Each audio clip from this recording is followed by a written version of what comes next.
اعوذ باللہ من الشیطان اللعین الرجیم بسم اللہ الرحمن الرحیم السلام علیکم ورحمۃ اللہ وبرکاتہ۔ حضرت جبرائیل علیہ السلام کی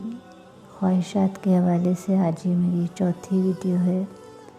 اور آج مجھے حضرت جبرائیل علیہ السلام کی چوتھی آرزو یا خواہش بیان کرنی ہے۔ حضرت جبرائیل علیہ السلام کی چوتھی آرزو ہے کہ اے کاش میں بشر ہوتا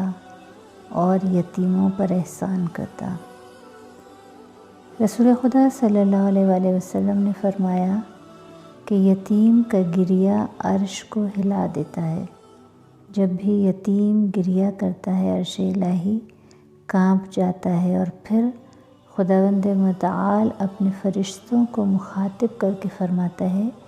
کہ اے میرے ملائکہ گواہ رہنا کہ جو کوئی ان یتیموں کو چپ کروائے گا اور ان کو راضی کرے گا یا ان کے دل کو خوشی پہنچائے گا تو قیامت کے روز ان کو خوش کرنا مجھ پر واجب ہے۔ حدیث رسول صلی اللہ علیہ وآلہ وسلم ہے کہ میں اور یتیم بچے کی کفالت کرنے والا شخص بہشت میں ایسے ہوں گے جیسے میری یہ 2 انگلیاں۔ اور آپ صلی اللہ علیہ وآلہ وسلم نے اپنی شہادت کی انگلی اور درمیان والی انگلی کی طرف اشارہ کیا اور کہا کہ میرے اور اس کے درمیان کوئی حجاب اور جدائی نہیں ہوگی۔ اور اس حوالے سے ایک اور حدیث مبارکہ یہاں بیان کرتی چلوں کہ ارشاد ہوتا ہے کہ جب بھی تم میں سے کوئی شخص یتیم بچے کا سرپرست بنے اور محبت بھرے انداز میں اس کی حفاظت اور پرورش کرے اور شفقت کے ساتھ اس کے سر پر ہاتھ پھیرے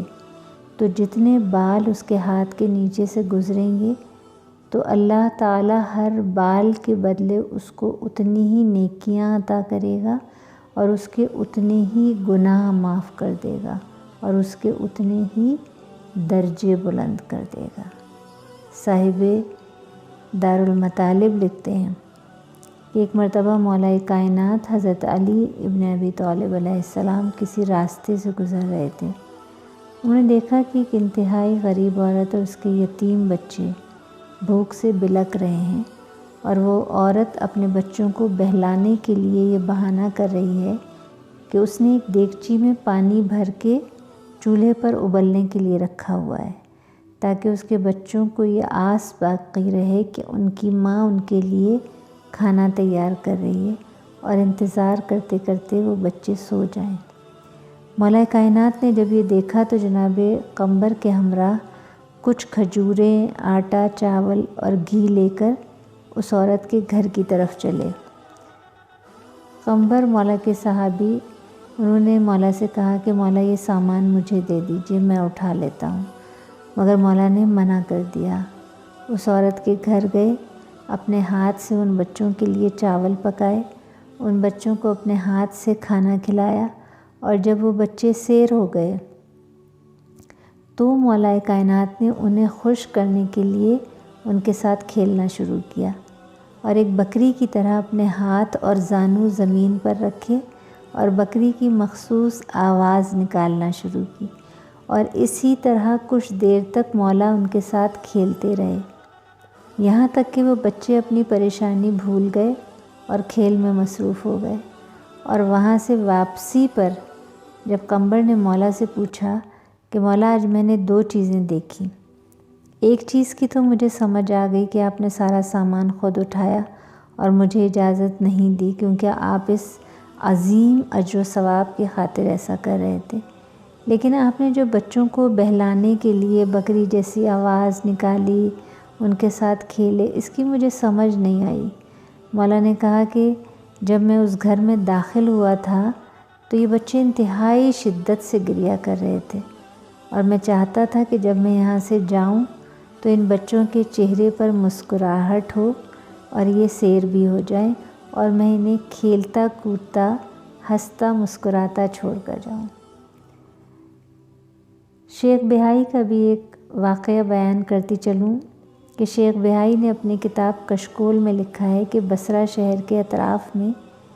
ایک شخص فوت ہو گیا۔ وہ شخص انتہائی گنہگار شخص تھا، لہٰذا کوئی بھی شخص اس کے جنازے میں شرکت کے لیے تیار نہ تھا۔ اس کی بیوی نے کچھ مزدور لیے اور اس کی میت کو جنازہ گاہ تک پہنچا دیا، لیکن کوئی شخص اس کا جنازہ پڑھانے کے لیے بھی تیار نہ ہوا۔ تب اس کو میت کو دفن کرنے کے لیے شہر سے باہر لے جایا گیا اور وہاں اس قبرستان کے نزدیک ایک نہایت عبادت گزار شخص رہتا تھا جہاں اس کی میت کو لایا گیا۔ اس عبادت گزار شخص کے بارے میں لکھا ہے کہ جس کی پاکیزگی اور سچائی کو ہر شخص مانتا تھا۔ اب وہ عبادت گزار شخص اس میت کے قریب پہنچا اور لوگوں سے کہا کہ آؤ اس کی نماز جنازہ پڑھیں۔ اب کیونکہ اس شخص پر لوگ بہت اعتبار کرتے تھے، لہٰذا وہ اس کی نماز جنازہ پڑھنے کے لیے تیار ہو گئے، اور یہ خبر اس شہر تک بھی جہاں سے اس میت کو لایا گیا تھا بہت تیزی سے پہنچ گئی کہ اس عابد و زاہد شخص نے اس کا جنازہ پڑھایا ہے۔ تب تمام شہر سے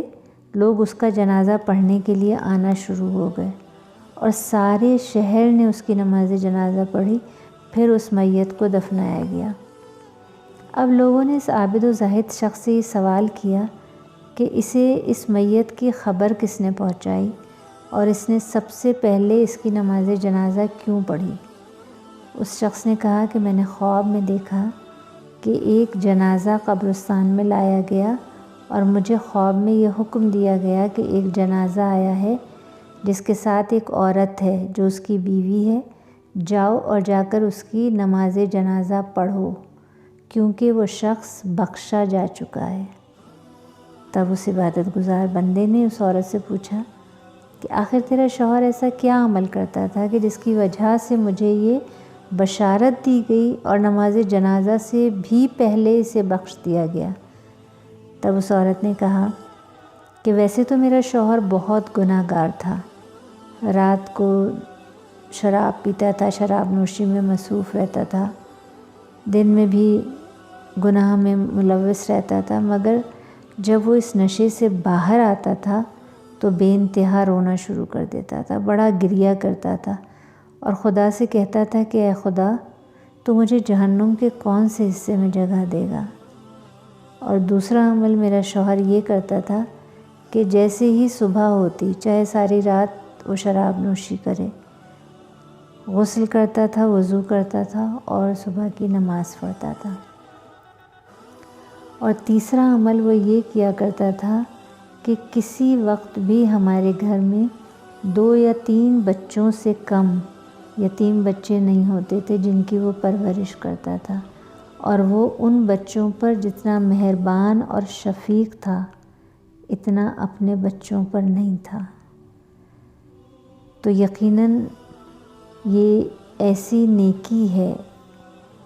ایسا اجر و ثواب ہے اس کا بارگاہ عزتی میں کہ جبرائیل جیسا فرشتہ یہ خواہش کر رہا ہے کہ کاش میں بشر ہوتا اور یہ نیکی انجام دے سکتا۔ تو بس یہی دعا ہے پروردگار عالم سے کہ ہم سب کو اس نیکی کو انجام دینے کی توفیق عطا فرمائے اور اپنی بارگاہ میں قبول فرمائے۔ بس اسی دعا کے ساتھ آپ سے اجازت چاہوں گی، مجھے بھی اپنی دعاؤں میں یاد رکھیے گا اور اپنا بہت خیال رکھیے گا۔ اللہ حافظ۔